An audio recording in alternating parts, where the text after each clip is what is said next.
Friends ఎప్పుడైనా మనం cuttings తెచ్చుకున్నాం అనుకోండి, స్టెమ్ కటింగ్ తెచ్చుకున్నప్పుడల్లా ఎక్కువగా లేతగా ఉండొద్దు, ఎక్కువగా ముదురుగా ఉండకూడదు అనమాట. చిన్న చిన్న ప్లేసెస్ ఉన్న వాళ్ళకైతే కొంచెం ఇలాంటి స్టెప్స్ ఫాలో అవుతే బాగా తొందరగా పెరుగుతాయి అన్నమాట ప్లాంట్స్. ఎక్కువగా లేతగా ఉన్నాయనుకోండి, ఎక్కువగా లేతగా ఉంటే అవి చాలా తక్కువగా ప్రాపగేషన్ రేట్ ఉంటాయి, అవి ఎక్కువగా ప్రాపగేట్ అవ్వవు, తొందరగా మాడిపోతాయి, ఇంకా కుళ్ళిపోయి పోతాయి అన్నమాట స్టెమ్స్. అలాగే ఎక్కువగా ముదురుగా ఉన్నాయనుకోండి, వాటికి రూట్ ఫార్మేషన్కి కొంచెం టైం పట్టొచ్చు. స్టెమ్ కటింగ్ తెచ్చుకున్నప్పుడల్లా ఆకులు మధ్యలో ఇంటర్నోడ్స్ ఉంటాయి కదండి, ఇంటర్నోడ్స్ అంటే ఇలా చిగుళ్ళు వచ్చే ప్లేస్ ఉంటుంది కదా, దాంట్లో చిగుళ్ళు వస్తున్నాయి అన్నట్టుగా చూసుకోవాలన్నమాట. అంటే ఫ్రెష్ చిగుళ్ళు వస్తాయి ఇప్పుడు అన్న స్టెమ్స్ తీసుకొస్తే అవి తొందరగా ప్రాపగేట్ అవుతాయి అనమాట. ఇలా చిగుళ్ళు మనకు కనిపించాలన్నమాట. ఇలా చిగుళ్ళు కనిపిస్తే ఏమవుతుందంటే అవి కంటిన్యూ అవుతుంది, దాని గ్రోత్ కంటిన్యూ అవుతుంది అనమాట. సో అలాగా ఈ చిగుళ్ళు కొంచెం మనకు కనిపించేటట్టుగా ఉన్నవి, ఫ్రెష్వి ఉన్నవి ఉంటే, హెల్తీగా ఉన్నాయి తీసుకుంటే ఏమవుతుందంటే అవి మంచిగా ఉంటాయి అన్నమాట. సో అలాంటి స్టెమ్స్ మనం కట్ చేసుకొని తీసుకొచ్చాం కదా, తీసుకొచ్చిన వాటిని ఫస్ట్ మనం తీసేయాల్సింది ఏంటంటే ఆకులు. దీని ఆకులన్నీ కూడా తీసేయాలండి. ఆకులు తీసేస్తే తొందరగా ప్రాపగేట్ అవుతాయి, ఎందుకంటే దాని ఫుడ్ అంతా కూడా కేవలం కొత్త చిగుళ్ళకు మాత్రమే ఇచ్చుకుంటుంది అనమాట ప్లాంట్. సో అందుకే పాత ఆకులు, ఆల్రెడీ ఉన్న ఆకుల్ని తీసేసేయాలి మనం. హైబిస్కస్ తీసుకొచ్చాను. ఈ హైబిస్కస్లో ఏంటంటే అన్ని ఆకులు తీసేస్తాను. హెయిర్ ప్యాక్ వాడుకుంటాము, అలాగే హెయిర్ షాంపూకి వాడతాము. కొమ్మకు అంటే ఎండింగ్లో ఏమవుతుందంటే మొగ్గలు ఉంటూ ఉంటాయి కదా, మనకి మొగ్గలు తీసేయాలి అనిపించదు, అయితే తీయకుండా అలాగే కొమ్మల్ని దాన్ని అలాగే అంటే మొగ్గతో పాటు కట్ చేసుకోండి. అయితే ఒక కొమ్మ ఎంత ఉండాలంటే దాదాపు ఒక జానెడ్ సైజు ఉంటే ఈజీగా ప్రాపగేట్ అవుతాయి అనమాట. సో అంత సైజులో కట్ చేసుకోండి. 4-5 ఇంచెస్ అని చెప్పుకోవచ్చు, లేకపోతే 6 ఇంచెస్ అనుకోండి. 6 ఇంచెస్ స్టెమ్ తీసుకొని మనం అంత సైజులో తీసుకోవాలన్నమాట. అంత సైజులో కట్ చేసుకోవాలి. కట్ చేసుకోవడం ఇలా కొంచెం క్రాస్గా అంటే ఈ యాంగిల్లో కట్ చేసుకున్నాం అనుకోండి, 45 degrees యాంగిల్లో కట్ చేసుకుంటే ఏమవుతుందంటే తొందరగా రూట్స్ ఫామ్ అవుతాయి అన్నమాట. అందుకే ఇలాగ క్రాస్గా కట్ చేసుకుంటే తొందరగా రూట్ ప్రాపగేట్ అవుతుంది. సో ఇలాగా మనం అన్ని కట్ చేసుకున్నాం కదా, అయితే మనం మొగ్గలు అలాగే వదిలిపెట్టిన కొమ్మ ఉంది కదా, ఆ కొమ్మ అలాగే ఉంచేసేయండి. ఎందుకంటే నెక్స్ట్ ఫ్యూ డేస్లో ఆ మొగ్గలు పూలు కూడా పూసాయి అనమాట. నా దగ్గర అలాగే పూసాయి, అన్ని హైబిస్కస్ కూడా అలాగే పూసాయి. కొన్ని ఒక 2-3 days అయ్యాయి అనుకోండి, ఆ మొగ్గలు పడిపోతాయి. అలాగే ఆకులు ఆల్రెడీ కొన్ని చిన్నవి ఉన్నాయనుకోండి, అవి కూడా పడిపోతాయి అనమాట. ఏం వరి అవ్వద్దు, అలాగే ఉంచేసుకోవచ్చు. అయితే ఈ కొమ్మలు కట్ చేసిన కొమ్మలు ఏం చేయాలంటే మనము కంప్లీట్గా ఫ్రెష్గా ఉన్న వాటర్లో పెట్టేసేయాలన్నమాట. ఫ్రెష్ వాటర్ ఉండాలి. ఆ కొమ్మలన్నీ కూడా ఒక కప్పు తీసుకోండి, లేకపోతే ఒక బౌల్ తీసుకోండి, దేంట్లో అయినా మంచిగా ఫుల్గా కప్పులాగా ఉండాలి, మగ్గులాగా ఉండాలి. దాంట్లో వాటర్ నింపేసుకొని స్టెమ్స్ అని దాంట్లో పెట్టేసుకోవాలన్నమాట. అలాగే గులాబీ కూడా నేను అలాగే తీసుకొచ్చాను. అయితే దీంట్లో నేను నైట్ క్వీన్ కూడా తీసుకొచ్చాను కదా, నైట్ క్వీన్ కూడా నేను వాటర్లో పెట్టాను.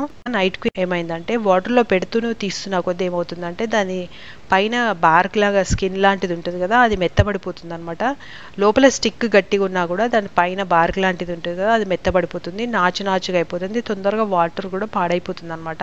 సో ఇది నేను ఫస్ట్ టైం పెట్టాను. ఎప్పుడైతే నేను నైట్ క్వీన్ ఏం చేశానంటే డైరెక్ట్గా సాయిల్లో పెట్టేస్తాను. ఈసారి నైట్ క్వీన్ వాటర్ ప్రాపగేషన్ చేద్దామని పెట్టాను, కానీ నాకైతే అది సక్సెస్ఫుల్గా కనిపించలేదు. సో మళ్ళీ సాయిల్లో పెట్టేశాను అది.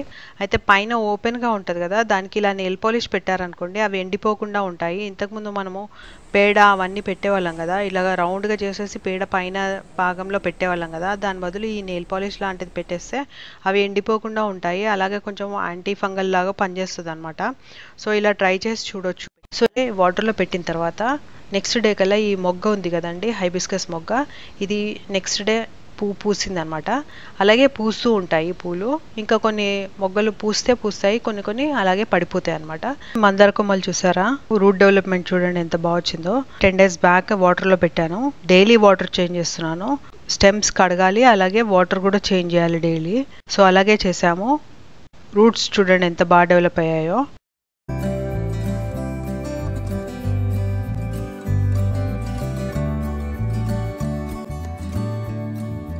అయితే మీకు స్టెమ్స్ డిఫరెన్స్ కనపడుతుంది కదా, ఇలాంటి స్టెమ్స్కి బాగా హెల్దీగా రూట్స్ వచ్చాయి. నార్మల్గా స్టెమ్స్ ఉన్నాయి కదా, ఇలాగా ముదురుగా లేని స్టెమ్స్ ఉంటాయి కదా, అలాంటి స్టెమ్స్ ఇంకా రూట్ డెవలప్ అవ్వలేదు. చిన్న వైట్ డాట్స్ వచ్చాయి, కానీ ఇంకా రూట్ ఇంకా డెవలప్ అవ్వలేదు. అదే ఇలాగ కొంచెం ముదురు కాండలాగా ఉంది కదా, ఇలాగా ఎక్కువగా బార్క్ ఉండి అలా ఉంది కదా, ఇలాంటి స్టెమ్స్ చాలా బాగా రూట్ డెవలప్ అయింది. చూడండి ఎంత క్లియర్గా డెవలప్ అయిందో. ఇలాగ మనము వాటర్ ప్రాపగేషన్ కూడా చేసుకొని ఈజీగా స్టెమ్స్ ప్రాపగేట్ చేసుకోవచ్చు. ఈ మందార ఏంటంటే పీచ్ కలర్ మందార. ఇది చాలా పెద్ద చెట్టు అన్నమాట. పెద్ద చెట్టు ఉంది, చాలా పూలు పూసాయి. అక్కడే కొన్ని కొమ్మలు తెచ్చాను, ఇలాగొచ్చిందనమాట. ఇంతకుముందు మీకు ఆల్రెడీ చూపించాను కదా, వాటర్ ప్రాపగేషన్ చేశాక మన ఇంట్లో కూడా పెంచాను. 2-3 పాట్స్లో ఇంత పెద్ద చెట్టు అయిపోయింది మన ఇంట్లో కూడా. సో అదే మళ్ళీ వాటర్ ప్రాపగేషన్ చేశాను. ఇది ఈజీగా రూట్ ప్రాపగేట్ అయింది, తొందరగా రూట్ ఫామ్ అయింది.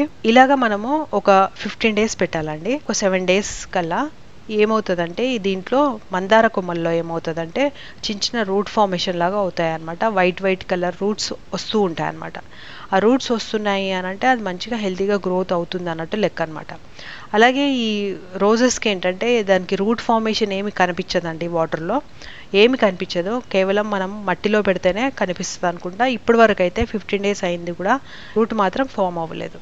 సో దీని తర్వాత ఒక 15 డేస్ తర్వాత చిన్న చిగుళ్ళు పెద్దగా అయ్యాయి చూడండి, ఆకులు కూడా ఫామ్ అయిపోయాయి. హైబిస్కస్లో చిన్న చిగుళ్ళు బయటకు వచ్చాయి. అలాగే రోజెస్లో ఏంటంటే చిన్న ఆకులు కాస్త చిగుళ్ళు కాస్త ఆకుల్లాగా మారిపోయాయి. అలాగే కొంచెం మంచి చిగుళ్ళు కూడా రావడం స్టార్ట్ అయిపోయాయి. ఇలా ప్రాపగేట్ అవుతూ ఉందన్నమాట. అది అంటే కంటిన్యూ అవుతుందన్నమాట గ్రోత్. సో ఇప్పుడు మనం సాయిల్లో పెడతాం కదా, సాయిల్లో పెట్టే ముందు కొన్ని స్టెప్స్ ఫాలో అవ్వాలండి. ఇవి చిన్న స్టెప్సే, కానీ చాలా బాగా హెల్తీగా గ్రోత్ అవుతుంది ప్లాంట్.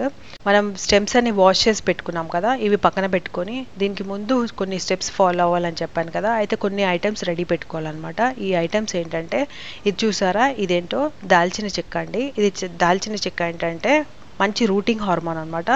చాలా బాగా రూటింగ్ హార్మోన్ లాగా పనిచేస్తుంది. చాలా ప్లాంట్స్ బాగా హెల్తీగా గ్రో అవుతాయి దీంతో.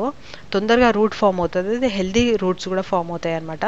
సో ఈ దాల్చిన చెక్క ఏం చేస్తామంటే 2 చిన్న దాల్చిన చెక్క తీసుకున్నాను.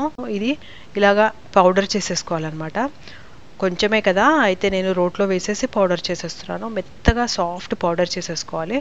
సాఫ్ట్ పౌడర్ చేసేసుకొని పక్కన పెట్టుకోవాలి. ఈ కటోరాలో కనిపించట్లేదని నేను ఈ వైట్ బౌల్లో వేసాను, ఈజీగా విజిబుల్గా ఉంటుంది అనేసి. అక్కడ పక్కన పెట్టేసుకోవాలి. మళ్ళీ తర్వాత అలోవెరా తీసుకోవాలి. అలోవెరా తీసుకొని ఇలా కట్ చేసి పెట్టుకోవాలన్నమాట.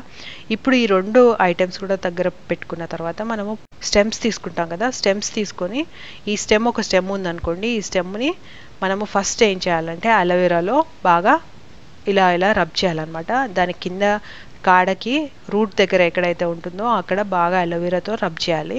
రబ్ చేసిన తర్వాత ఇమీడియట్గా మనం సినమన్ పౌడర్ ఉంది కదా, అంటే దాల్చిన చెక్క పౌడర్ ఉంది కదా, ఆ పౌడర్లో ఆల్రెడీ పౌడర్ చేసుకున్న పౌడర్లో మనము దాంట్లో ముంచేయాలి అనమాట. ఈ కొమ్మని ముంచేసిన తర్వాత మనం సాయిల్లో కొమ్మని ఇలాగా క్రాస్గా పెట్టాలన్నమాట. క్రాస్గా పెడితే తొందరగా రూట్స్ వస్తాయి. ఇలా స్ట్రైట్గా పెట్టే కంటే క్రాస్గా పెడితే తొందరగా రూట్స్ వస్తాయి. ఇలాగే సేమ్ ప్రొసీజర్లో నేను చాలా ప్లాంట్స్ పెట్టాను.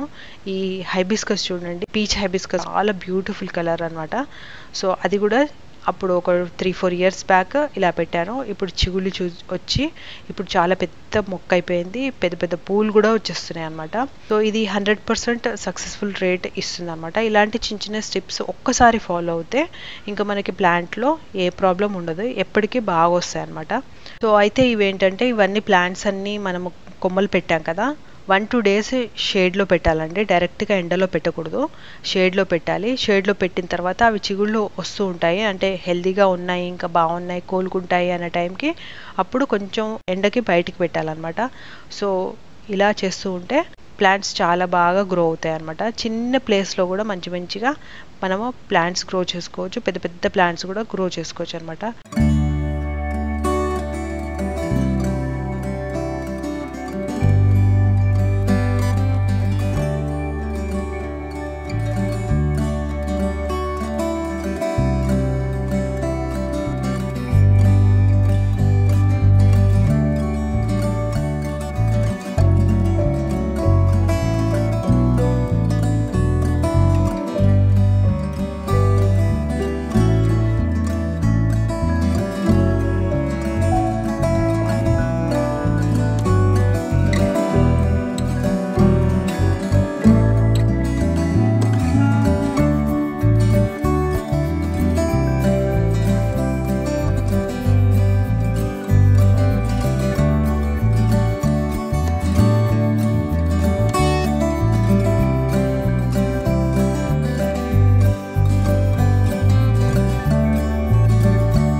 హోప్ ఈ వీడియో ఇన్ఫర్మేటివ్ ఉందని అనుకుంటున్నాను. ఒకవేళ నచ్చితే లైక్ చేయండి, షేర్ చేయండి, సబ్స్క్రైబ్ చేయండి. Thank you so much for watching the video.